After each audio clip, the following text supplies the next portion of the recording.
Hello everyone, I'm your Ate Girl Rachel. Welcome back to my YouTube channel. For today's video, share ko lang sa inyo ang aming napag-usapan earlier during our guard mounting or yung formation namin na the topic is all about BCP.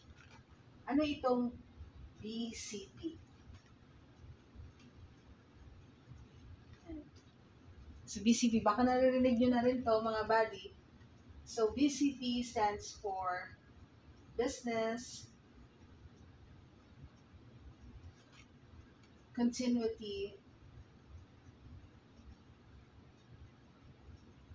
Plan.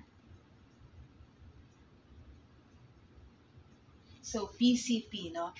So Business Continuity Plan. So ang sabi dito sa meaning niya is, it is a proactive strategy or planning to maintain critical functions, protect staff and assets, minimize downtime from a wide range of threats, including cyber attack, natural disasters, or pandemics. This plan provides roadmap for quick recovery and a swift return to a normal operation. So bakit na-discuss ito? Kasi nga, meron tayong bagyo ngayon sa Philippine Area of Responsibility, lalo na dito sa Luzon. Ito nga si Uwan, no?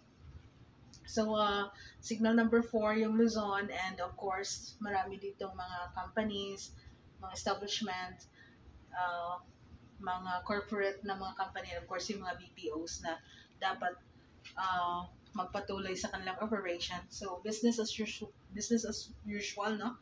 So, sa madaling sabi nga mga buddy, mga 5-9, na patuloy pa rin yung business, yung negosyo. Kahit may natural disaster na, yan, may mga ganun, may mga disruption sa kanilang business, is patuloy pa rin yung business. So, paano tayo nadamay dito as a security guard? Bakit nasama tayo dito? So, isa sa mga plano nga o sa mga strategic planning na in case na magkaroon ng mga disaster, yung function natin pa rin as a security guards, mga security providers, is hindi dapat ma-compromise yung ating functions.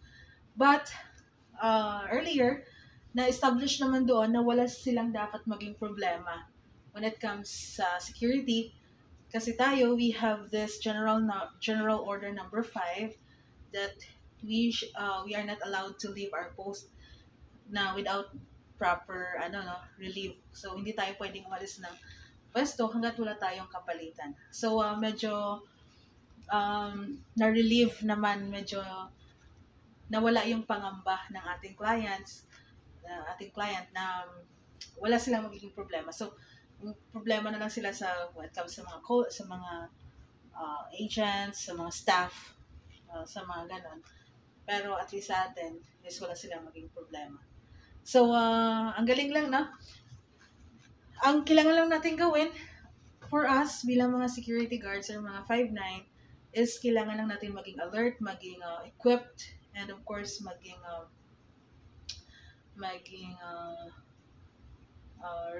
always ready ba.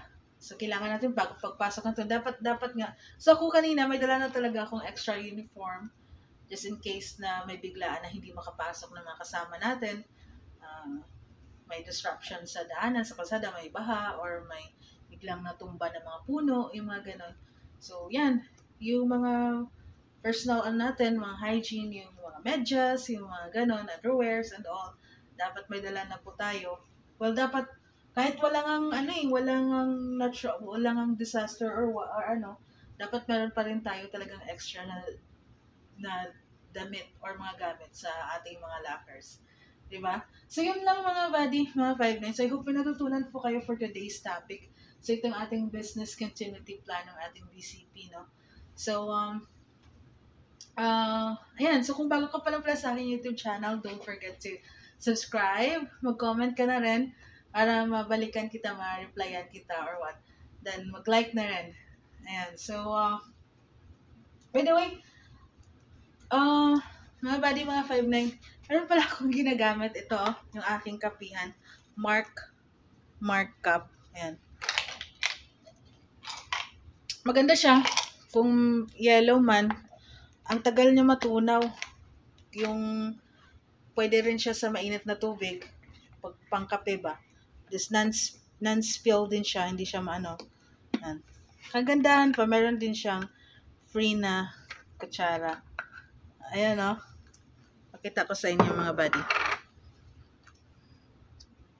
So, meron siyang free na kutsara. So, ang cute, no? Tawa ka ba ko itong pen. So, meron siyang ganon.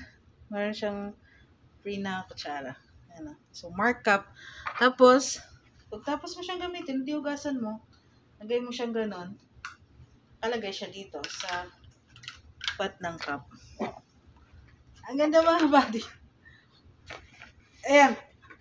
So, order lang kayo dito sa dito ilalagay ko dito banda. Ayan. Ang ganda nito.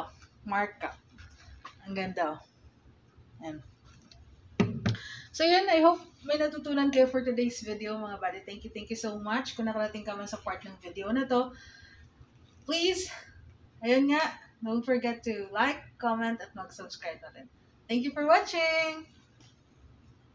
Ingat mga buddy!